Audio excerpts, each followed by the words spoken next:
really a series as though, like, yes, we had a beginning and an ending. It was just like a way of getting the word out while the conflict was happening, because we had realized, even here in the Arab world, that there was efforts in the media to sort of cover up what was happening, you know, except for a few channels that were covering it. And all over the world, no one had known. I speak to friends of mine that were in America, it wasn't even on CNN, BBC, nothing. So we're like, you know what, everyone get out there. We sent emails to all of our subscribers, you know, make your videos, and everyone started making videos. We made our videos, and it was just, it's not really a series someone can watch now and be learning something about. It was really just like a at-the-moment activism type thing. Kind of like a news report. Yeah.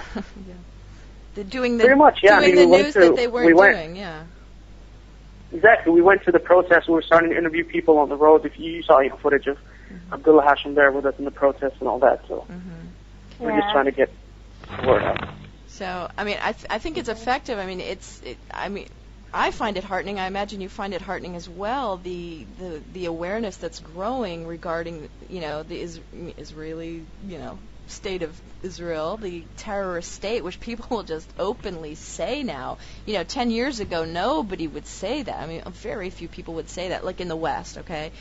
And now you're seeing this, you know, fairly common. You know, any thoughts on that? Well, there's obviously a shift in consciousness of the people. I'm not going to be all new age on you and be like, you know, the universe is speaking to us. But, no, there is the word of mouth that's helping so much, and, like, the internet is helping so much. I mean, the other day we were watching a video by Jay Rockefeller, and he's there talking in a news conference to not a news conference, in, like, the Supreme Court or something, I forget where, and he's just telling people how big of a mistake it was to create the internet, and how they've created a monster. Oh, right. And he gave really dumb reasons as to why the internet's dangerous, but we all knew what was that about, you know. And me and everyone else with these truthers out there, we're just feeling the close victory dance, like we got Rockefeller on TV telling the world that he's really angry that the internet's out there, because you know what? It's bound to come back and hit them. I mean, they started in the beginning as a way of surveillance, as a way of keeping people in check and keeping people on the web, and look what's happened. So, you know, they plot and they plot, but... Yep. Allah will just take their plan and roll it all up and make it all part of His. I'm so seeing that right now with everything that's happening. I'm just seeing their demise is right around the corner. I almost feel sorry for these guys. I swear I do. But yeah, I mean, sympathy is definitely growing for the Palestinian cause. I mean, even I saw I can't recall the name of it was like a little documentary done by an Israeli, and apparently it was shown in Israel. It was a documentary done of all the checkpoints and, you know, the virtual hell that the Palestinians have to go through just to go from one village to the next village, standing out in the cold snow. And then it shows behind the scenes, you know, the soldiers just messing with them for nothing. I mean, they just make up any old rule. They say, oh, yeah, there's a curfew over there, and, you know, it's just funny to see it behind the scenes because they're trusting the camera guy because he's also from Israel. And so they kind of let down their guard with him. And they're like, you know, make me look good, you know, don't make me look bad here. And it's like, well, the guy's like, well, that's going to be hard to do, but I'll try. You know, and then for, you know, to get, and then apparently the movie got, you know, was critically acclaimed there in Israel. And you know, it shows that the people... That's why I say, I mean, their demise is right around the corner because, as you guys point out, you know, in the Arrival series and so forth, it's just a small handful of guys running the show, and they absolutely depend on us to feed them, you know. We're their power source, absolutely their power source. And as we wake up, that shift in consciousness, I will get new agey, there's a shift of consciousness, and we're waking up and we're unplugging from the system. And they're a little house of cards, you know. It's you know, it's got to fall, I would say. I don't know. So. Absolutely. No, you're absolutely on point.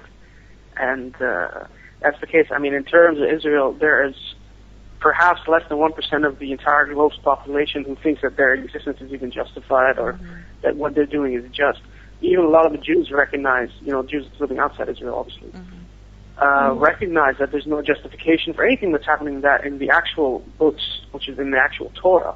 But they take the justification from the Talmud, from the protocols of the elders of Zion and whatnot. All right, so what direction are you guys headed to now with the Wake Up Project?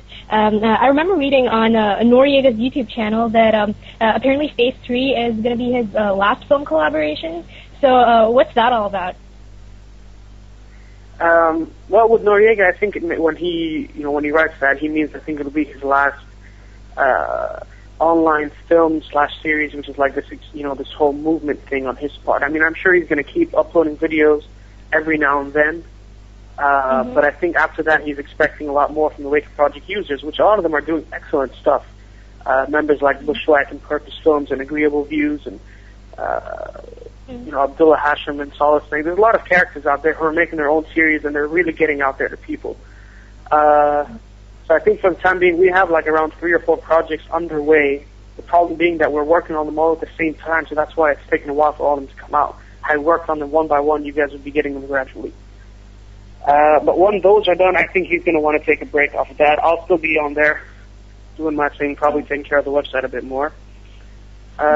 In the future, I mean, once we're done with these projects, we do have a lot of stuff up our sleeve, but there's other things that we have to start going into. What kind of things up your sleeve? Any hints? Hint? Yeah. You want to know? Is it top secret? I can't get into that. Oh, okay, top secret. All right. Okay. Not quite. All right. Well, we're looking forward to it. So, for most of us who spend a lot of time studying and researching all the various conspiracy theories out there, you really help to make a lot of sense of everything with the arrivals, just by trying to connect the puzzle, and made it all really believable and convincing. So, are you planning to address any new issues of this sort with your future projects, or will you be taking on a different approach altogether? For example, what's Phase 3 all about? And for those of us who've already seen the arrivals, is there an incentive for us to watch the series? Phase 3, at least its intro, which is the first 5 episodes, the 5th one was released today, was more of an introduction, and is more of a film about reflection than it is one about shocking information. It's a film that is connecting already with a lot of people who didn't watch The Arrivals to begin with, and some of The Arrivals fans. It's giving them a little bit more perspective on the matter. The second section of Phase 3, which starts after today, after the intro, basically, we'll start delving into information, but it is a more focused film. It's pretty much based entirely on Sheikh Imran Hussein's works, his speeches and his books. So it's taken a perspective from his perspective and trying to put it into play visually and trying to see how it plays into the real world. Because these are basically speeches he's doing to an audience, and we're trying to, integrate it with live footage, with live things that are happening in this world. Yeah.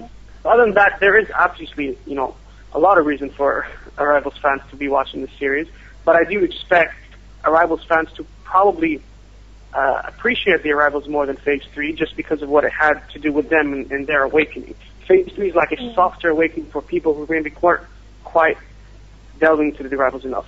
To me, I see Phase 3 as a movie I'm going to show friends of mine who never even want to see the Arrivals to begin with. And I'll be like, all right, try this one on. This is probably softer to begin with, and maybe this will lead you to something like the Arrivals. Because I was sensing, it seemed like it was clearly inspired by, Sheikh Hussein's work, and so I was sensing almost that it's like a deeper, I don't know, perspective. Yeah, it's a more mature film. It's more professionally made. It's definitely deeper. Definitely more of like a meditation on the age that we live in, rather than like, this is what's going on, this is what you should do. Right. It's more, it tries to get the viewer involved, to think about himself, to think what he's doing in his life, how is he going to change, what's the best thing to do, type of thing. Yeah, because like... So it's a more mature film. Yeah, so like The Arrivals, it's it touches on some of the superficialities of life, to shock, like you say, sort of shock you awake. And now after you're awake, now you need to rebuild yourself, because it's kind of like a deconstruction of yourself, and now it's time to rebuild. And so I don't know. Very glad you thought that way. That was the intent. Okay, good.